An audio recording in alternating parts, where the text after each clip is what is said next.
expect? We expect that 8 of them will reverse themselves altogether? Sumila na naman. Kanina ko pa po pinaiintindi, hilaw. Ba't pinipilit po natin isang bagay na hilaw at pinipilit yung ipakain sa atin?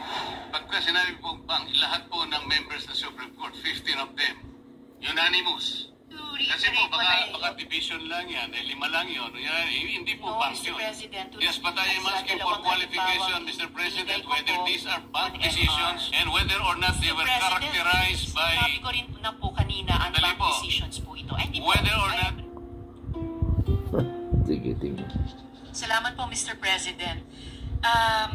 In lieu of an interpellation of the good gentleman from Tarlac, I will be seconding a motion, Mr. President, preceded by a brief manifestation. Earlier, Mr. President, Senator Marcoleta said he refuses to speculate on reversal. But the good gentleman's own position is based on his own speculation that the SC will not reverse its decision. A tabling of the motion to dismiss, which is what I will second in a few minutes, Mr. President, a tabling of the motion to dismiss by the Senate today is not defiance of the Supreme Court. Wala pa nga po kasing final na decision. Kahit ang Korte Suprema po, iniintay pa ang comment ng VP. That is why I will be seconding the motion of the Minority Leader to table the motion to dismiss the impeachment complaint until the decision of the Supreme Court has attained finality. Tama po. We should exercise extraordinary prudence in this matter of transcendental importance. Still, I also wish to take this opportunity to express my thoughts at this crucial moment for our chamber. Mr. President, I agree and I continue to respect the Supreme Court. Hindi po magbabago iyan.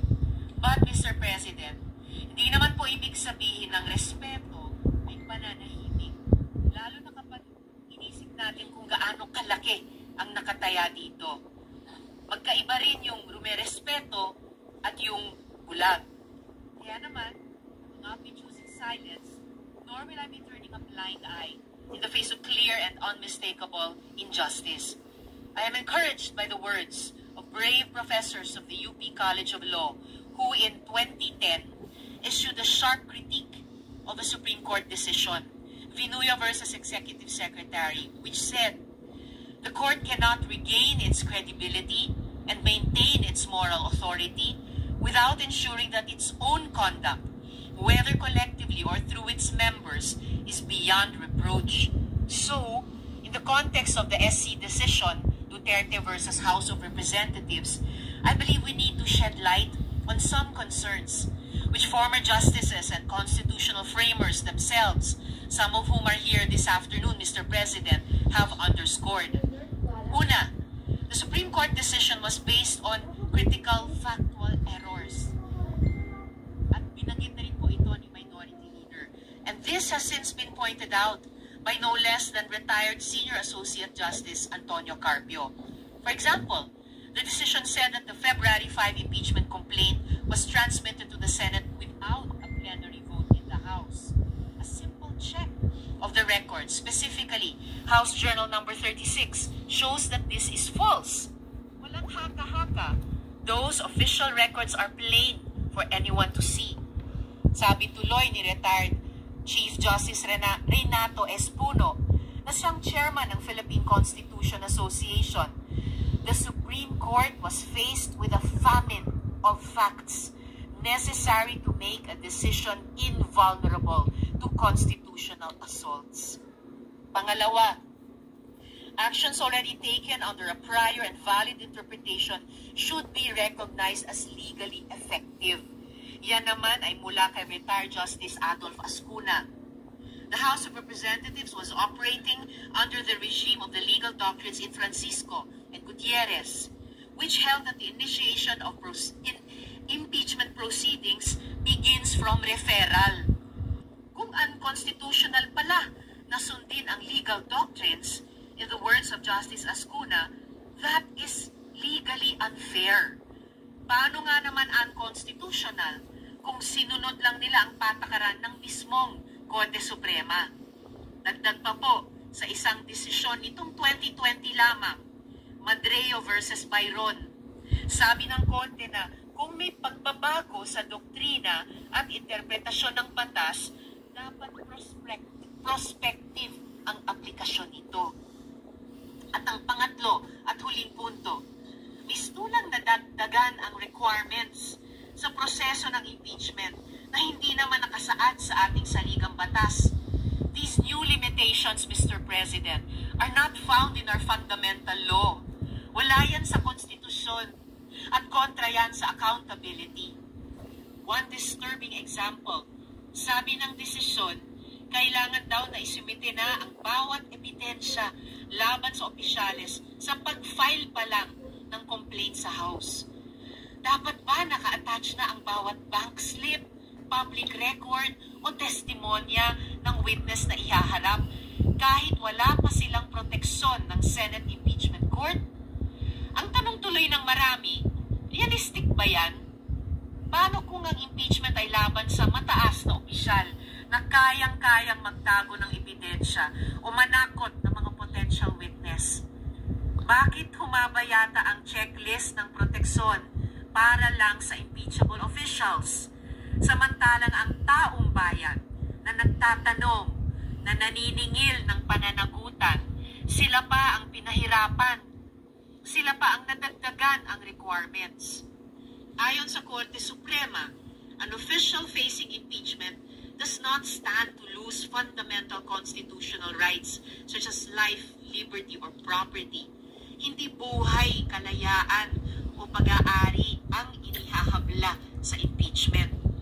Kung ang usapan naman ay due process, hindi ba't ang mismong impeachment trial na nga ang mismong venue para doon? Maririnig ang dalawang panig. May ebidensya, may magdedepensa. That is due process. So what are we afraid of? At dahil nandito rin po sa gallery ngayon, Mr. President, ang isa sa mga constitutional commissioners na si Christian Monson, di lalo po akong confident na mag-take exception sa isang sinabi kanina ng good gentleman mula sa Taguig at Pateros na dapat mahirap ang proseso ng impeachment. Kontra po doon ang pananaw ng Constitutional Commission kung mababasa po natin ang records ng deliberations ng komisyon, partikular sa panig ni Commissioner Regalado. Muli, patuloy nating nirerespeto ang Korte Suprema. Pero pwede mong respetuhin ang isang institusyon habang nagtatanong at pinag-uusapan ang kanyang desisyon. In Firestone Ceramics Inc. versus Court of Appeals, the court conceded that it is not infallible. Should any error of judgment be perceived, sabi nila, it does not blindly adhere to such. Magbibigay ako ng opinion. Yung mga references na sinasabi ni Senador Reza Hontiveros is not impeachment case. It is a case that given yung tawag nito opinion and research but not related to impeachment case. So ang pinag-uusapan kasi dito yung one-year rule ban na naabuso. Doon lang naman nag-uusap eh. Wala namang ibang pinag-uusapan doon sa Constitution na hindi tama yung ginawang marathon, yung filing of case, tapos dapat isa lang. So doon lang nag-i-stick eh. Yung mga sinasabi ni Senador Reza Hontiveros, ang daming mga cases na sinasabi niya, pero malayo doon sa pinag-uusapang Constitution na decision na in regards to one-year rule. Tama man yung sinasabi niya, wala namang mali doon eh. Pero malayo doon sa binabasihan sa impeachment, But anyway, that is their opinion. Magkaroon sila ng discussion, open discussion, pwede naman eh. Pwede naman yun eh. Kaya lang malayo talaga. Malayo. Puro lang ito no? Kasi nga, kung magiging precedence yan na nag-ruling na ang Supreme Court or nag-decision na final and secretary at nabago, ay wala na. Isa na yan yung magiging basis ng lahat ng kaso na pag nag-decide ang Supreme Court, mayroon ng questionable. It because will be based on that ruling na final secretary na bago. So yun yung magiging, wala ng credibility ang Supreme Court. Kaya kayong Supreme Court, nasa inyo na yung decision. Kung kayo ay nagkamali sa decision, ay patay na. Wala na, magkagulo na uli. Kasi pabalik-balik na magiging reference na yan. Okay, maraming salamat sa inyong opinion.